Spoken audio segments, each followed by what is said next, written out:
Merhabalar, mutfağıma hoş geldiniz. Bugün mutfağımda şöyle güzel bir avcı böreği yapalım. Böreğimiz için gerekli olan malzemeler, ben 2 yufka kullanacağım. 1 adet orta boy kuru soğanı yemeklik doğradım, hazırladım. Şöyle 200 milim bardak ile şöyle 1 bardağa yakın cevizi bıçakla doğradım, rondoda çekmedim. Klasik çay bardağıyla da 1 bardak köftelik ince bulgurumuz var.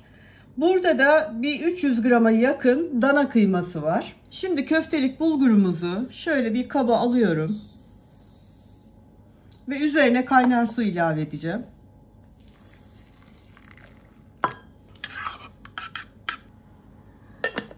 Şimdi bulgurumuz bir güzel şişsin. Tavama yarım çay bardağı sıvı yağ koydum. Ve doğradığım yemeklik soğanı ilave ediyorum.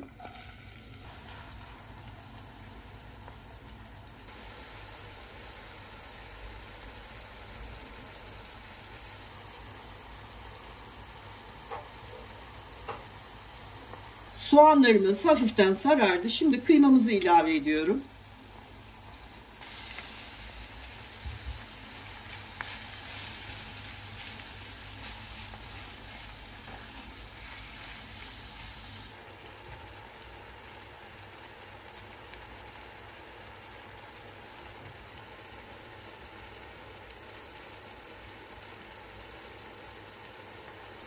Kıyma ve soğanlarımız bir güzel kavruldu.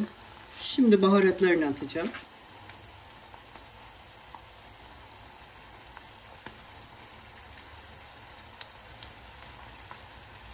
Evet, tuzumu, karabiberimi, biraz da kırmızı toz biber ilave ettim. Şöyle bir karıştıralım.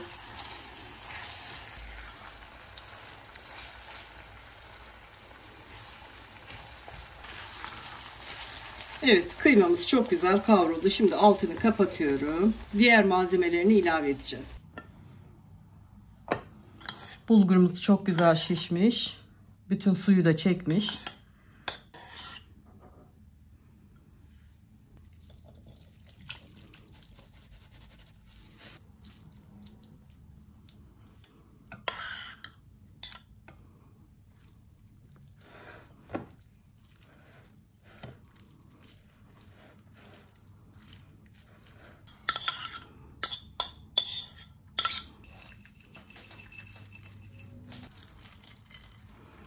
Cevizleri, bulgurları ve kavurduğumuz kıymayı şöyle güzelce karıştıralım.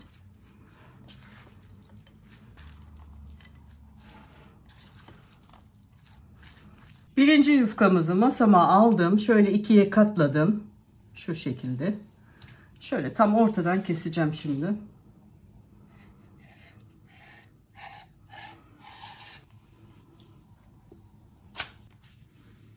Bunu da ikiye kesiyorum. Yani bir yufkayı 8'e bölmüş oldum.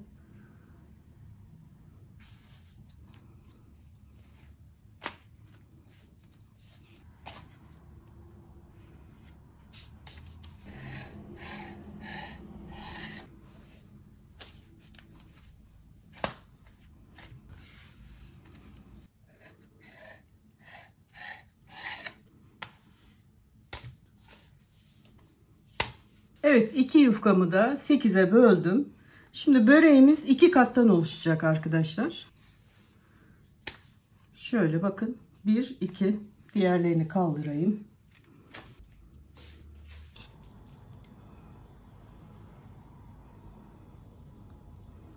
Şöyle dolu dolu 2 yemek kaşığı iç malzemeden koyuyoruz.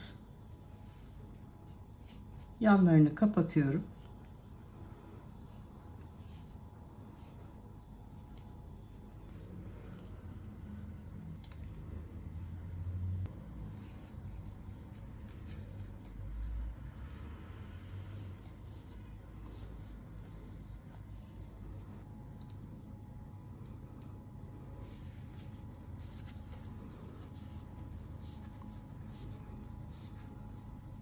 İki adet yumurta kırdım tabağıma. Şimdi bunları bir güzel çırpalım.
Evet, avcı böreklerimizi pişirdik.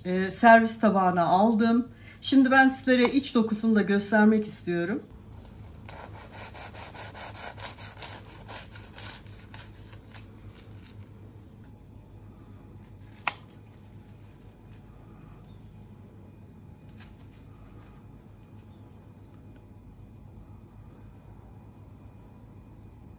Evet, bugün avcı böreği yaptık. Çok da güzel bir börek oldu. Tavsiye ederim yapmanızı. Bugünlük de tarifimin sonuna gelmiş olduk. Bir dahaki tarifte buluşmak üzere diyorum. Hoşça kalın.